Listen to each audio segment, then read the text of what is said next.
or to get milk and eggs and stuff. Oh yeah. Yeah. The grocery stores will be flooded and then all the shelves are empty. And sometimes they get it wrong and it doesn't even snow. And then everyone is stocked up and off of work for no reason. But now with the whole COVID mess, a lot of people work remotely. So it's not that big an impact. Yeah. Okay. Good. So it looks like we already have 10 people jumping on. That's great. Oh, perfect. Okay, so let me try to share this real quick. Yeah. Before we get started, guys, we're going to try to get this on Dr. Judy's page. Yes. Okay, let's see if I can multitask. Share now? Good morning. Hey, Alice. Okay, I think I shared it. So I think we're good to go. Okay. If anybody's looking on Dr. Judy's page, just give us a thumbs up that you can see it over there. Yeah, I just double checked. It looks like it's there. Looks like we're good to go. Yeah. Good. So welcome everybody. My guest today is Gwen Campbell, driver of Dr. Judy's Naturally Healthy Pets, and we're hoping Dr. Judy will be able to pop in. She's on some other things today. We are all so busy right now, but we're here for our Facebook Live with our Expo, Healthy Dog Expo sponsors, one of which is these lovely people. So we're going to talk about what you bring into the Expo. Yeah, so the first thing that we're going to bring is some dental care products. And for anyone that also follows Judy Morgan DVM, we just did a huge push for dental health awareness. It's it's Dental Health Month, the month of February. And so we wanted to challenge pet parents to get in a better habit of brushing their pet's teeth every day or using some type of high quality dental product because that's something that is constantly overlooked. I mean, if you think about it, we get up and brush our teeth every day. And if you didn't do that, not only would it not feel good, but it can actually lead to a whole bunch of other systemic problems like chronic inflammation. It can even lead to organ damage, stuff like that. So we specifically were talking a little bit about Dr. Judy's dental health formula, but there are tons of other naturally healthy options out there. So I actually have one here I can show. Yeah, that is great. Yeah, so it comes in our dental health formula comes in let me try to line it up with my camera. It comes in a spray and a dropper. So this is really great for those pets that are just starting out. Maybe you haven't been on top of their dental health, and so they're not as comfortable with using a toothbrush. Just a few drops, especially for cats. You can just put a drop on your finger, rub it along the gum line. And if you can at least do the dental drops every day, it's going to have antibacterial, anti-inflammatory effects. It can help with things like gingivitis, stomatitis, plaque buildup. So it's going to be beneficial. However, the gold standard that we really like to shoot for pet parents is being able to actually brush the teeth, because then you get that actual action of scrubbing things off the teeth and getting a little bit more into the gum line. So we really love to mix the dental health formula with coconut oil because coconut oil has some of those similar benefits as far as naturally antibacterial, anti-inflammatory. And if they ingest it, it's obviously not toxic, because there are quite a few pet toothpaste out there that unfortunately have some ingredients that, if swallowed in large quantities, is potentially toxic or not great. So for our dental health month, we also talked about the importance of the oral microbiome, which I think is something that people don't really think about. We talk about the gut microbiome until we're blue in the face, but it's the same thing in our pet's mouth. So we also, in rotation, or instead of, depending on preferences, you can also mix like a high quality probiotic. In this case, we recommend the Adored Beast Love Bugs with something like coconut oil, because that is also going to have positive impact on the actual microbiome in the mouth, which is something that can help with oral health too. So do you have any specific dental suggestions that you usually recommend? Well, I'm, as a raw feeder, of course, bones and chews are crucial, and not feeding those starch-laden diets. And most of our people that are popping up on the comments are on that page.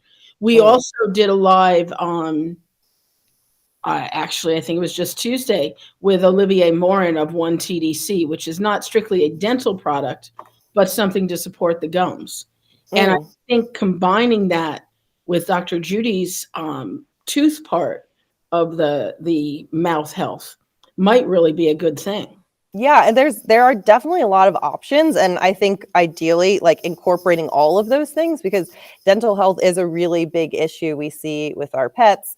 And something that I just went through is there can be a genetic component as well. So with my cats, I did the base paws genetic testing, and one of the tests that you can do is specifically for various dental health genetic conditions. Mhm. And there was a score basically from like 1 to 10 how severe your cat's potential dental issues will be. And my cats were like a 9.5 out of 10. Wow. And it makes sense because my one cat I rescued him when he was 5 weeks old. He's always been raw fed. Yeah. You know, we minimized vaccines, all that jazz. And he has struggled with gingivitis from a very young age. He's only 3 years old. He already had to have his first dental cleaning. Wow. Versus my dog, who, you know, I got her when she was 1.5 years, so still pretty young, but she's 7, almost 8 years old, and has not had to have a dental cleaning. Yeah, genetics in early life definitely has an impact. And cats with all their immune-mediated mouth stuff, it's huge. I want to get your take on Kathy's comment. What do you feel about dogs on raw? I personally think that no matter what the diet is, your pets are going to benefit from getting their teeth brushed and these dental health products every day. I mean, if you think about it, even for people, like if we're eating a nice healthy diet, yeah, that's going to help because we're not, you know, disrupting the oral microbiome. Our immune system might be a little bit stronger. We don't have those sugars that are just sitting in our teeth. But at the same time, you know, there's, of course, the genetic component, even if you're doing everything right as far as a diet's concerned. And you just have to really have the friction of wiping things off the teeth, in my opinion. You know, yeah. And I'm kind of on the same page. You know, you're still gonna have to do something, but you're far and away ahead of the kibble feeders. Yeah, who started that rumor that kibble, the crunchiness of kibble? You know, like I was like, that doesn't make any sense. Who started this? You could do 2 hours of the mythology. I have no idea. Have anybody ever seen dogs really even chew kibble? Well, that's my thing. Yeah, when I remember when I was a little kid, we fed most of our animals kibble, and whenever they would vomit, it was just whole pellets. They just grab it and swallow it. Yeah, exactly. With the exception, I will say, of the big chunks of TD that has it is so hard they're forced to crunch through it. But it's still crap food. Yeah, and just all the starches and carbs and sugars that it's gonna sit in there anyway. Yeah. Oh, I see a question about thoughts on dental cleanings for senior dogs. Yeah, that was a really big topic of conversation. There's, in my opinion, there's no one right answer, but we try with at least our senior dogs to do a lot of pre-op workup, but still get them, if it's safe enough, to still get a professional like anesthetic dental cleaning, because that can impact the rest of their health and longevity. And it can be really, really painful if they have, you know, any sort of, you know, crack or fracture or anything like that. It's a lot of the dental issues are, there she is. There she is. She can weigh in her too. Yeah, a lot of there you go. We were just talking about your thoughts on dental cleanings for senior dogs due to the concern of going under anesthesia. Oh, I think that dental health has so many implications for, you know, like poor dental health has so many downfalls for senior dogs as far as affecting the heart valves and the kidneys, the chances for systemic infection, sepsis. I think that it is really critical to do your workup. Get your lab work, get your EKG, get your chest x-rays, make sure that they're healthy enough. modify your anesthetic protocol based on what the animal is showing. And absolutely, if those teeth need to be done and need to be taken out or taken care of, absolutely get them taken care of. These animals feel so much better once their teeth are taken care of. So much better. And when we're anesthetizing them, we can get dental x-rays and really see the root of the problem, or that things are fine. Yeah. So good question, Scott. Yeah, that was a good question. Oh, Nanny's there too. Is she joining? We'll have the whole family. Who's? We got somebody else to join? No, Nanny just ran behind me. Oh, okay. My grandmother, I was joking that we could have 3 generations of Morgans on one live. On screen, yeah. Yeah. A little scary. Yeah. Well, it would be a once in a lifetime event, which is good. Well, if we go pick up Sarah from daycare, you can get 4 generations. Yeah. Hey, I won't even have to be on screen then. Okay. So, I don't know. What else do we need to cover in the dental category before we jump on to the next? I mean, I think the moral of the story is just how I think as pet parents, it's so easy to ignore, and it's really, really important for their overall health. And so even that's why we did this dental health challenge, because even we are guilty of getting busy and just forgetting about it, and just making it part of your routine, whether it's just, starting out with the dental drops, which is a little bit easier than brushing, as long as you're just starting some type of dental care routine. Yeah. Debbie has a quick comment. If you guys can confirm that she's using the spray correctly. So that's yeah. Just one spray is fine. One spray is fine. Yep. Toothbrush. Okay. Good. All right. So the next category we wanted to talk about product-wise were immune support products. What do you like there? Yeah, so I think the 2 major categories that we wanted to talk about were medicinal mushrooms, which we just onboarded a whole line of specific medicinal mushrooms from Real Mushrooms. And I think you already had Dr. Rob on, right? Yes, Dr. Silver was our first Facebook Live. Yeah. And he is so excited about coming to the expo. And he's like, I'm going to see these people, and I'm going to see that people, and put my table there. You got to love the guy. And he's smart. Oh my God, he was rattling off uses and doses and species. Good, really good stuff. Really good. So he loves medicinal mushrooms, so he probably dug into a lot of the deeper things. But another category or type of immune support that we really love is colostrum. So we have a bovine colostrum, and we also have a goat milk colostrum, because there are some animals that have a bovine milk allergy. Sure. But Doc, did you want to talk about why you love colostrum? Because it's the easiest way to give actual immune globulins to our pets. And I think it's something that we haven't looked at near enough in our testing.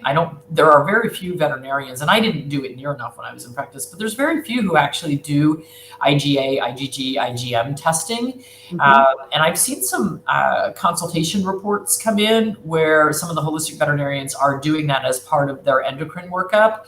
And it's amazing how many animals are truly low. And then we wonder why they are having these abnormal immune responses, whether it's an over response or an under response. And it's because they don't have the parts and pieces that they need to put together an appropriate immune response.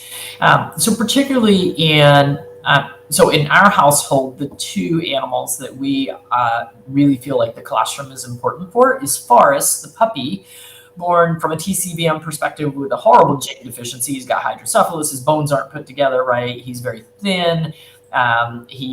His digestion isn't good. There's so many things going wrong with this puppy.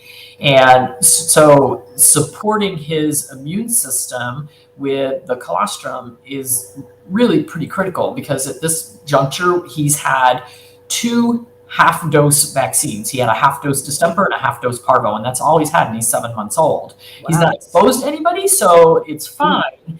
But for him to mount a proper immune response, it's going to take a lot because it's just not there. And then the other one that we use it for consistently is Stewie, who's our 9-year-old in stage D heart failure. He's been in stage D for over a year. And so his entire function in life is keeping his heart beating. That's his body just is like, beat the heart, beat the heart. That's like, the only thing that matters. And so I know that his immune system, his immune defenses are very low. His dental health is very poor.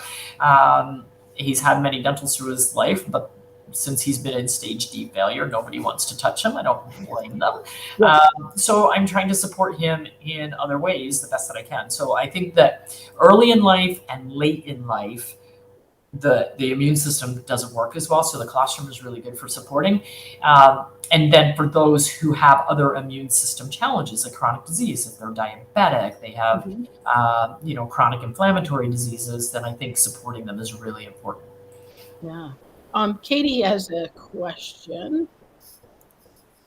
How should we administer or provide the colostrum? Should it be with food or on an empty stomach? So that's interesting. That she said she's seen conflicting things, because I've never seen anyone say that you can't give it with food. I mean, it is nature's first food. So I can't imagine why you wouldn't be able to give it with food. Exactly. And Jen asked the colostrum versus transfer factors. Do you use transfer factors at all? We haven't. I haven't either. And, I think Springtime is the company that makes them, if I remember correctly. Maybe. Yeah, I've had a few clients use it, but I never jumped on that bandwagon. Somebody's asking if you're feeding goat's milk, is she getting colostrum? No, the colostrum is the first milk.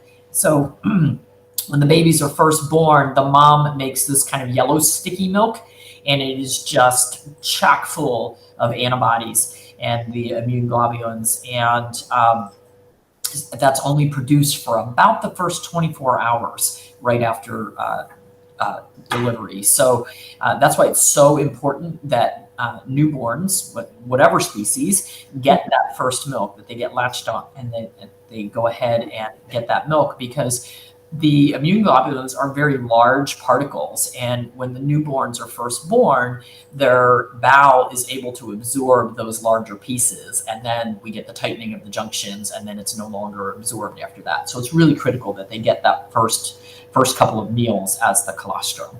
Right. Do you time starting colostrum in conjunction with vaccines? Barb is asking about her 4-month-old puppy. He is having reactions, it looks like, to a second set of vaccines. You could start him at any time. I mean, Forrest has been we got Forrest when he was about 3 months old, and he's okay. And of course, that begs the question that you and I, or the rabbit hole you and I would go down with, what to do if your puppy is having a reaction to a vaccine. No more vaccines. Pretty much, yeah.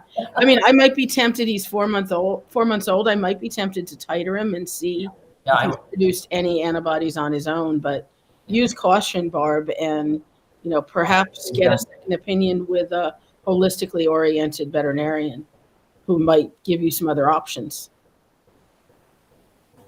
So there's an interesting question about the harvesting of colostrum and if it can be humanely sourced. And this is interesting because I just had a kid a year and a half ago, and I breastfed, so I actually learned a lot about this firsthand. But it's a supply and demand thing. So the more that milk you're pulling out, the more you create. So basically what at least the companies that we carry at drjudymorgan.com, the way they do it humanely is they let the babies eat first, and then they basically pump out as much as they can after the baby's eating. And the mom's body says, oh, this, maybe I have twins, or this baby's really hungry. I need to keep creating more and more. So that's how they can do it more ethically, is just basically artificially increasing the demand. Yeah, and I think that's really important in these products that we use, that it's done ethically and kindly. Absolutely. And the brand name that you guys carry, or is it your own? No, we for the bovine colostrum, we have the BioStar brand, and they have a canine and an equine.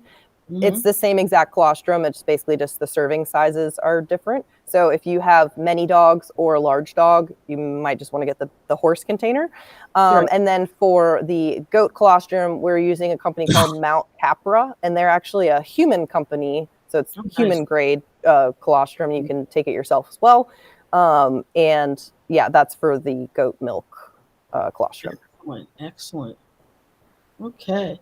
And yeah, those were the two things that we had talked about before with immune. So real mushrooms and colostrum. Now, what about PEA?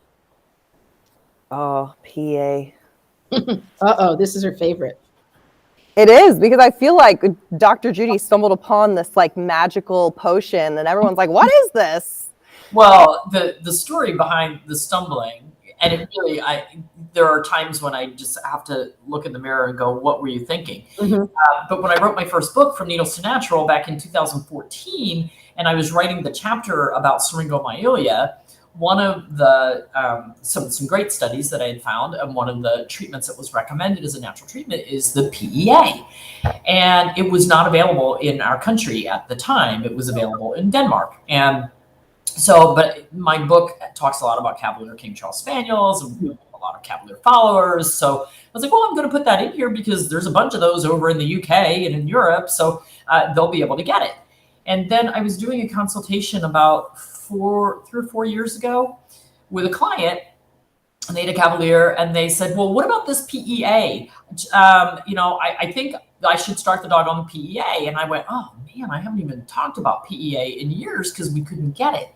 Right. So I did some research, and I found a company in Pennsylvania, that has a really good clean source of the PEA here. And it was a human product. And I went, well, okay. Bring it on. So I bought some and started using it on my own dogs. And the results were nothing short of miraculous. Within 30 days, I was taking these dogs off of all their medications, and they were so much more comfortable. It was helping with their arthritis. Like I was flabbergasted. And then, you have to do the, okay, I could have done that earlier. So we are using the PEA, which is a plant-based product, and it affects the endocannabinoid system. So we talk about CBD oil all the time. Well, here's another natural product, and it doesn't have the stigma and trouble that we can get into with talking about CBD as veterinarians.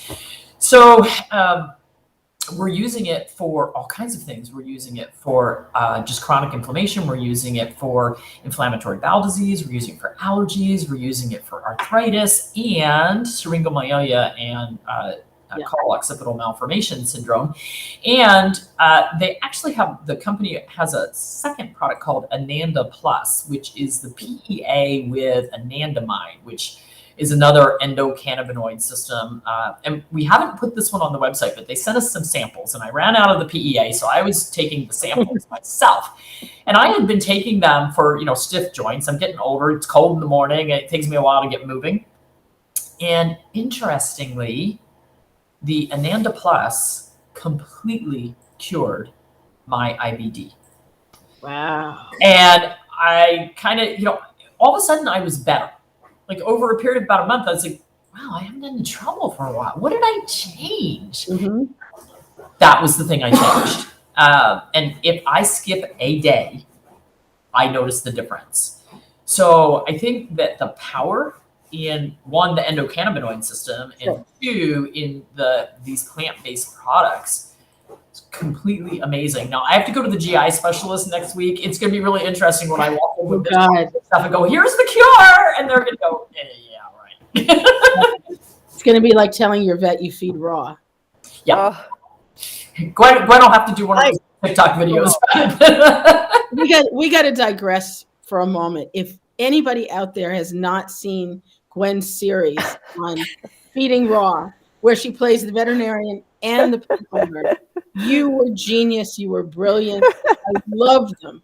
Yeah, I wanted to do quite a few more. We're going to do one on vaccines. I had this nightmare the other night because I'm taking our dogs into a veterinarian next week, which is very scary when you're the veterinarian going to the veterinarian.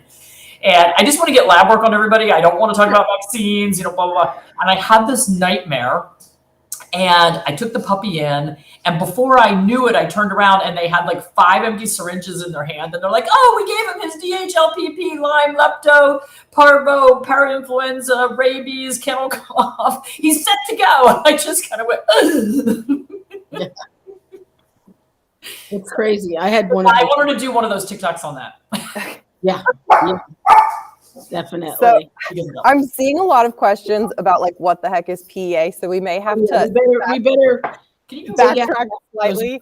Who's going to grab our bottle? So the full name is palmityl ethanolamide. Am I saying that correctly? Close enough. But the acronym is PEA. So it's actually a naturally occurring fatty acid compound. So it's found, ours is a plant-based, but it's also found in animals. And so the 2 types of cells specifically that it helps with are glial, which is nerve cells, and mast cells, which are the immune cells of the body. So obviously for mast cell tumors, PEA is one of our top recommendations because it helps basically keep mast cells functioning the way they're supposed to. Yeah. And that's the reason why it's also helpful in a lot of cases where there are a lot of angry mast cells that are misbehaving, like cancer or allergies, or there's a lot in the gut as well. But the really cool thing about PEA that she was touching on that I find absolutely amazing is how it works with nerve pain, and it's also neuroprotective. So for the syringomyelia and the CM, the Chiari-like malformation, it's really helpful, and with arthritis as well. But we have a client that's using PEA on her cat that had an amputation in its back leg, and the cat was having phantom limb pain. And so it was constantly biting at its other foot to the point where it was causing damage to its other foot.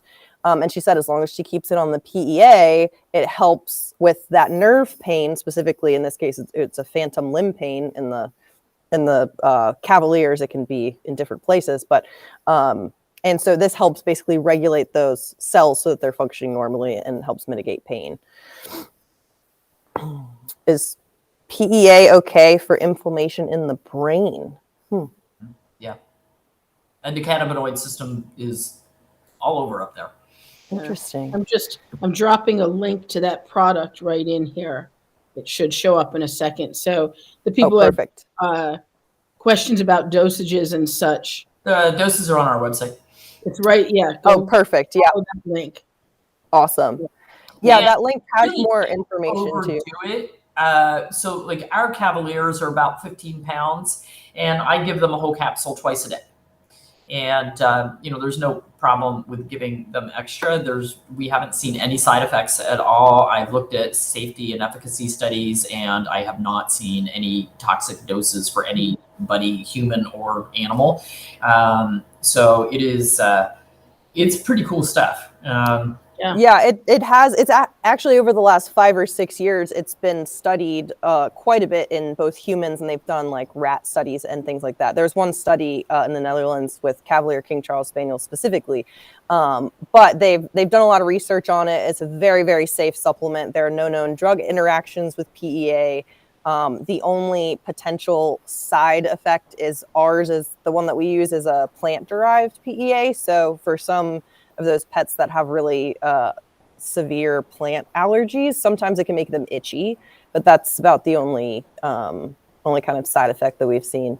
And the only other key thing, if you are just learning about PEA and you want to add it to either this is a human grade supplement, so you can add it to your regimen or your pet's regimen for cats and dogs, it is recommended that you feed it with a fat, because it is lipophilic. So whether it's a coconut oil, a fish oil, a raw diet that has some unprocessed fats in it, just whatever it is, making sure that you're feeding the PEA at the same time as some type of fat.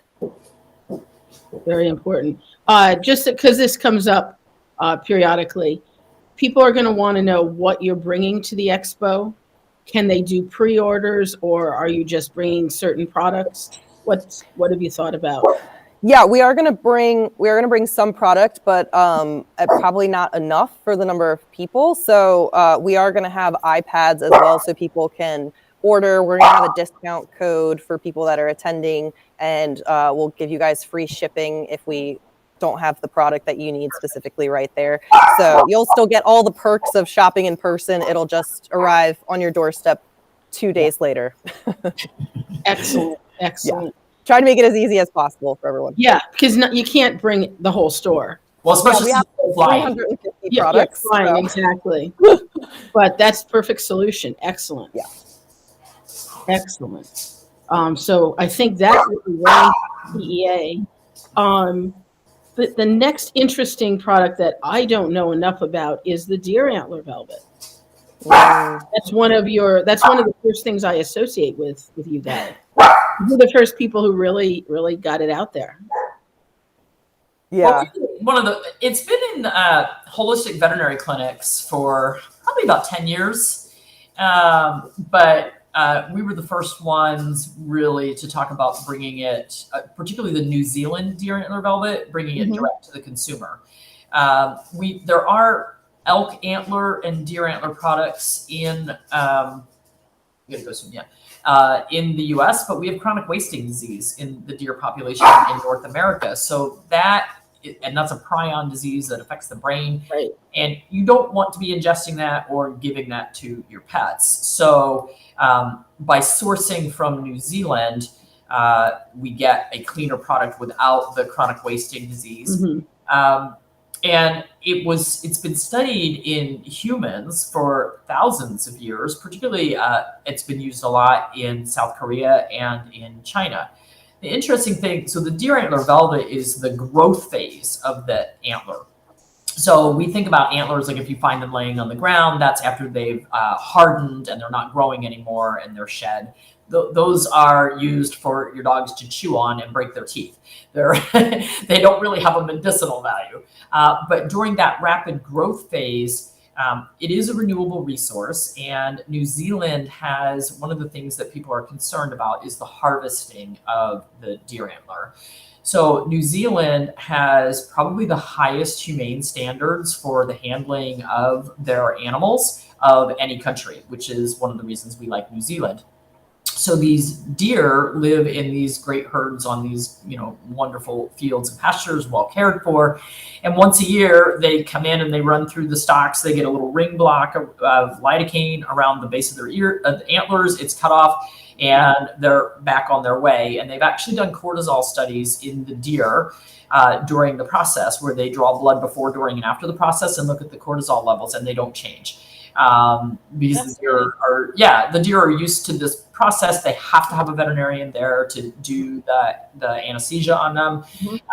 So, that's one of the points when we're looking at products. We want things that are humanely and ethically sourced, and it is a renewable resource.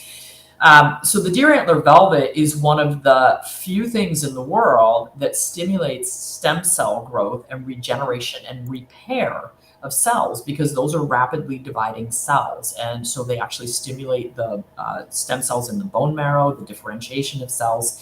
And I think one of the reasons that our Cavalier King Charles Spaniels with heart disease are surviving way past their expiration date that is assigned by the cardiologist is the deer antler velvet. I mean, we do all the other supplements and things too, but that has been a game changer. And I think it's a game changer for our arthritis dogs. I know Michelle Allen is on here from Monkey's House. And it was interesting when we first started carrying and playing with these products. Michelle was bringing all the Monkey's House dogs to me, and she had this little dog who just was really struggling to walk. And I said, well, here's a bottle of this. And it wasn't even our senior product. It was the wellness product at that point, which is a lot less potent. And I gave her some and I said, here, take this home, try this out on some dogs. Let me know what you think. And then I get these text messages like, oh my gosh, look at this dog running. She can barely walk. And so I kind of went, ooh, I think we stumbled onto something here. Definitely. And our products are combined with green lip mussel, which again, just super for joints. So I think that it's a great combination. We've got some other things in the wellness product and the senior product, but the deer antler velvet is also in our dental formula. And again, it's for the repair and regeneration of cells. So the cells in your gingiva, your mucous membranes, they're turning over all the time. And this is a way to regenerate and make them healthy, decrease that inflammation. So love it. Sounds amazing. One question we had from Lily. Preference for powder or capsules? Is there a great difference that you're aware of? No, I mean, the capsules are just powder stuck in a capsule. True. We do have so some people have a shellfish allergy. Some pets don't do well with shellfish. So if you need something without the green lip mussel, we have straight deer antler velvet capsules, the Life. And the Life is actually a human labeled product because everything we do is human grade. I take Life every day. You get my whole list of supplements that I take. But yeah, this is really good stuff. Good. And we do have I saw somewhere someone was asking like specific use cases where this is really beneficial. So we do it a lot in cases of arthritis or joint support.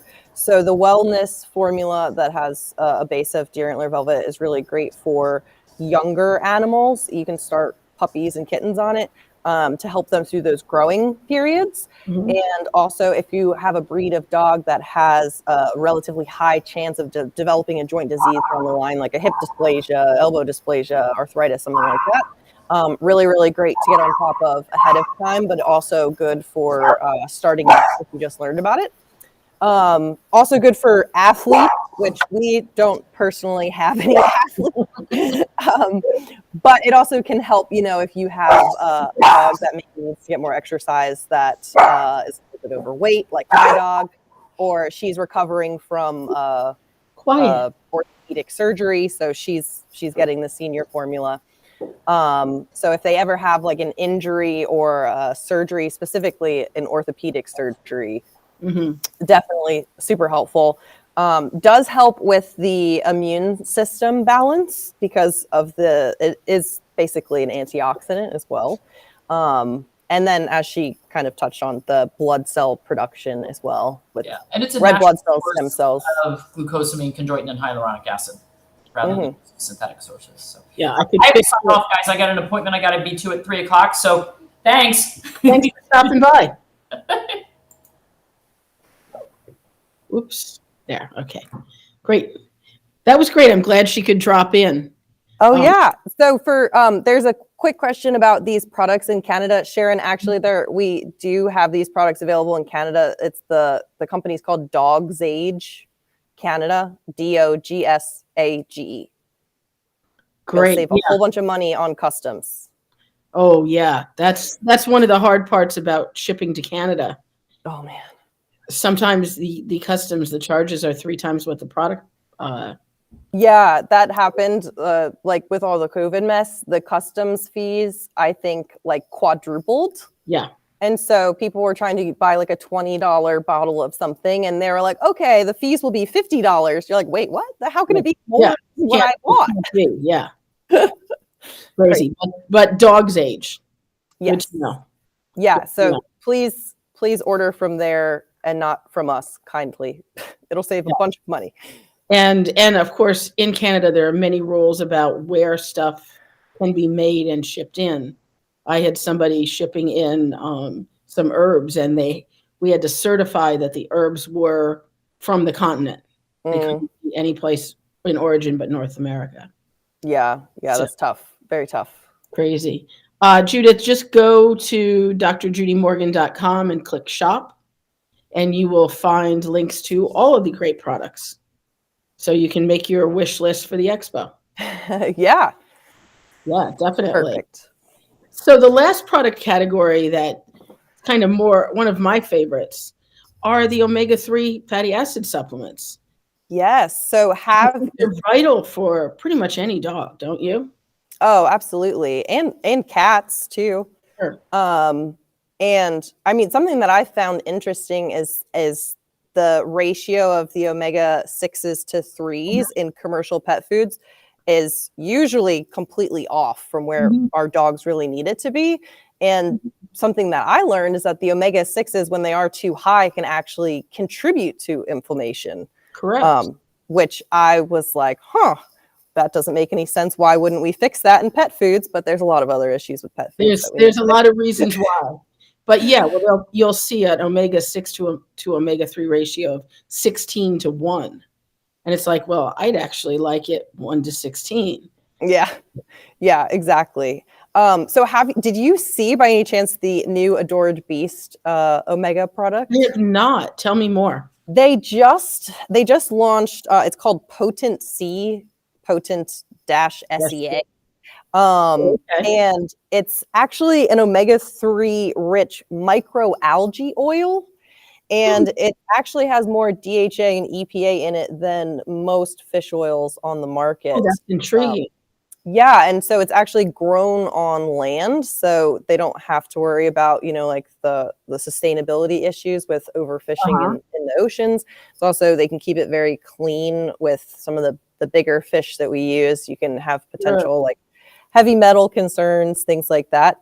But yeah, in general, I mean, all of our sources of omega-3s are going to be beneficial for anti-inflammatory, but they're great for joints, skin, heart, immune system. I mean, is there anything that it's not good for?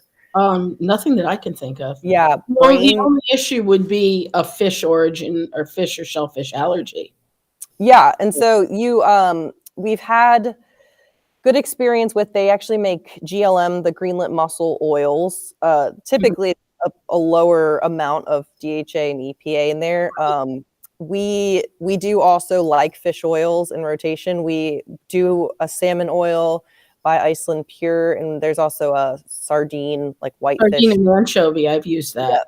Yep. And so we really like, for fish oils, we really like that brand because they come in the metal bottles. Yes. And if you have an oil that comes in a plastic bottle, it can actually leach out. Have you ever put any fish oil in a styrofoam cup? No. It melts right through. Oh, I'm gonna have to do that. You're gonna have to do that now. And you must video it. Okay. Wow. Yes, fish oils actually, it's mind-boggling because they're so good for the dogs, but they actually will destroy a lot of containers, and that's why you really want a metal or glass bottle. You don't want plastic, and you don't want those fish oils sitting around for more than 30 days, even in your refrigerator, because they're decomposing. Exactly. And someone mentioned Dr. Tobias has a calamari squid oil. I've used that too. It comes in glass. It's also very, very high quality, and he's very focused in general on sustainability. I've used that. I actually used that with one of my dogs that had a fish allergy. She was allergic to all kinds of fish, and so she did really well with that. And my cats surprisingly really loved it, even though it's labeled for dogs. But right.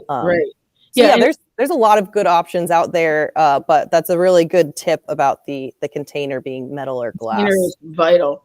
And I, having 4 dogs at one point before I knew, I was like, oh, I'll buy the gallon, size, and it can sit in my fridge and it's no trouble. And it was in a plastic bottle. It was one of those brands. And I cringe now that I've learned, no, that's not a good thing. You don't know until you know. So there you go. Until you know, and now you do better. There was a good question, and I think what Lydia is after, I'm guessing she feeds mainly a fish-based diet. Do you still need omega-3s? Yes, and I see that looks kind of cavalierish in your picture there. That's a breed that I would certainly be very generous with the omega-3s with their health challenges. So you can always do out the math of what you're feeding, or if you're using a commercial product, get the data, but probably you're going to be supplementing with omega-3s. Yeah. And I would say, to add on to that, we don't typically recommend a consistent fish diet unless there's like a really, really serious reason why. We use fish in rotation, but we try to limit it to, a few times a week at most. Yeah, so I try to get 4 to 5 proteins in over the week. So Yeah. there's not fish every day. Mm-hmm. Yeah, I agree with you. Variety is your friend. Yeah, it makes it easier because you're like, oh, if I missed a little of this, well, they'll get it next time. And you know, I forgot to thaw stuff well, or not enough. I've got some fresh eggs here. Oh yeah. You know, I'm traveling. Okay, I have a can of sardines. You know, there are many hacks that you can use. Keep your variety and still, you know, work within the framework that you're working within. Absolutely.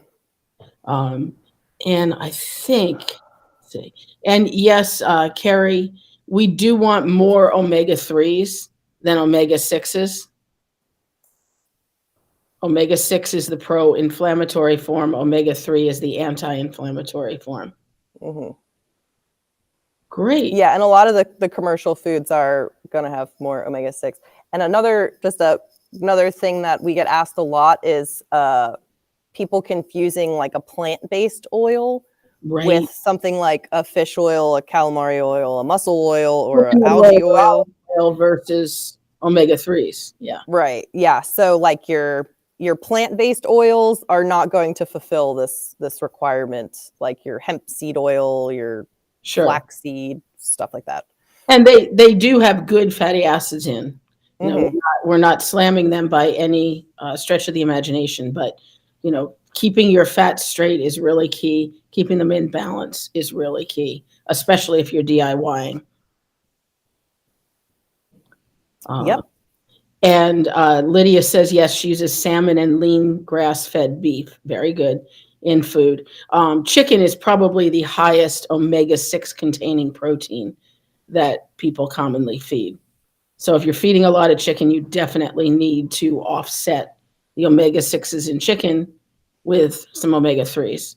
One of the benefits of chicken, especially dark meat, is it's very high in taurine. So this is where feeding gets interesting to me, because I can use an ingredient and I'm going to say balance, but that's really not the right word, but offset its weaknesses with another food or a supplement for that matter. Yep. Exactly.